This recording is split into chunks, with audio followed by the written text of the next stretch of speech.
Okay, so picture this. A digital attack, right? This sort of faceless threat online. But it's not just messing with data. It actually leads directly to someone losing their life. Sounds pretty unbelievable, maybe.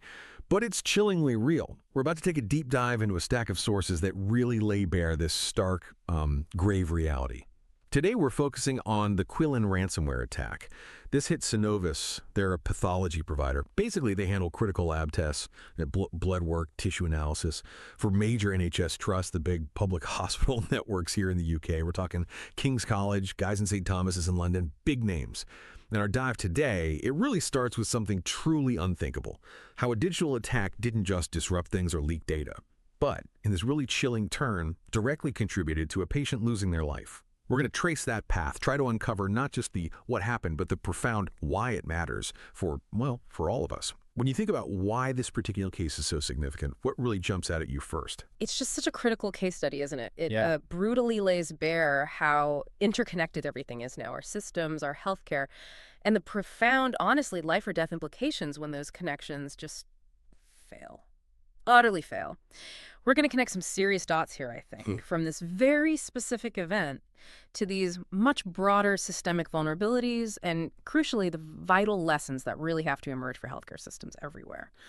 Right. So let's unpack this a bit. The Quillen ransomware attack, it hit Synnovis in June 2024.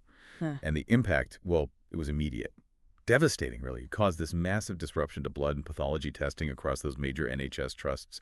And the ripple effects were just swift and painful. Think about it. Delayed blood test reports, countless procedures canceled, and even a critical shortage of O-type blood right across London. Can you even imagine the chaos, the immediate strain on a system that's already stretched thin? It's just, wow. It's hard to fathom. And here's where the severity, the real gravity of it all, just hits home.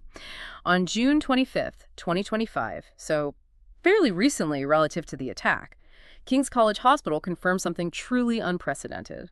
An unexpected patient death was partially caused by delays in blood test results, delays that stemmed directly from the cyber attack. Partially caused. That phrasing is important, but still. Exactly.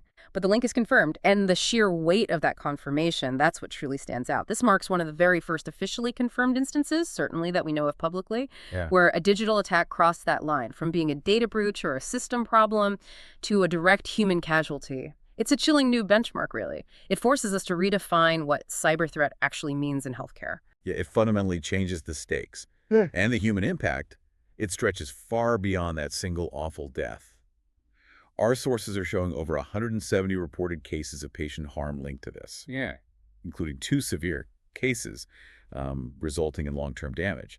And experts are warning, that the true toll might actually be much, much higher. Maybe even unquantifiable right now. That's a real concern, the difficulty in tracking these kinds of outcomes. Definitely. So while the immediate impact was this terrible operational chaos and direct patient harm, the attack also had this other insidious long-term consequence. A massive data breach. We're talking over 400 gigabytes. That's huge. Of incredibly sensitive patient data, things like cancer results, STD test results, for around 900,000 people just leaked online. It's this horrible 1-2 punch. It really is. Immediate operational paralysis and then this long-term massive privacy violation. And this really brings into focus the whole question of oversight, accountability.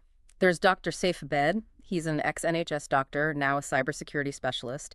He gave a pretty stark assessment. He basically views this tragic death as just the tip of the iceberg, suggesting that, well, maybe more deaths over the years haven't been uncovered simply because there haven't been official investigations looking for that specific link. The tip of the iceberg. That's a heavy statement. It is. And he's actively advocating for an independent inquiry into NHS cybersecurity overall. Our sources show he's certainly not alone in that call either. So when Dr. Abbott says tip of the iceberg, do you think that implies like a fundamental systemic issue? Or is it more about a widespread, maybe unacknowledged vulnerability? That's a good question. It's probably more the latter, I think, though the phrase is obviously meant to shock us into realizing the potential scale. What it really points to, I believe, is a historical lack of rigorous investigation, specifically into the clinical impact of cyber incidents. It suggests we just haven't been looking for the direct human cost of these attacks with the same intensity as we've looked at, say, data loss or system downtime metrics. Right. Different priorities, perhaps. Understandably, the Synnovis CEO, Mark Dollar, he has expressed sincere condolences and emphasized they're collaborating with law enforcement to investigate the full impact. You'd expect that. Of course. And if we pull back, look at the bigger picture here, this whole incident highlights a really fundamental issue for healthcare systems, not just in the UK, but globally. It's the heavy reliance hospitals now have on third-party IT providers. Right. Like Synnovis. But it's not just generic IT. Because Synnovis handles critical diagnostics, blood tests, pathology, the very things doctors rely on for immediate, sometimes life or death decisions. A shutdown in their systems has direct, immediate clinical consequences for patient care. It's not abstract. Yeah, the connection is direct. Absolutely. And this also just screams about the crucial need for resilience, for robust backup systems. Hospitals simply must have fallback plans. It's not optional anymore. Whether that's, alternative testing pathways, maybe even reverting to manual record keeping in emergencies, or just really detailed emergency protocols. They need something to prevent these catastrophic breakdowns when the digital systems get hit. Because, as we've clearly seen here, a digital compromise can very quickly become a clinical one, a fatal one. And this whole situation, it really pushes us towards a crucial question, one for you, our listener, to think about. It's about the scrutiny of these private-public partnerships in healthcare. This breach really underscores the immense importance of thoroughly vetting and consistently auditing any private providers who handle sensitive patient data. I mean, when a private company is managing such critical, sensitive information, it does make you wonder, doesn't it, about the due diligence, the ongoing checks. Is it really just about cost efficiency sometimes? Or is patient safety getting overlooked in that equation? That's such a crucial point. What this incident really lays bare is that the risks of outsourcing, if they're not managed with extreme rigor, with transparency, they can have truly dire human consequences. We have to ask, are we genuinely vetting these providers adequately? And are the contracts really built with patient safety as the absolute #1 paramount concern? It certainly feels like a reevaluation of these partnerships is, well, long overdue. And there's another critical ripple effect from all this. It's the issue of transparent patient communication.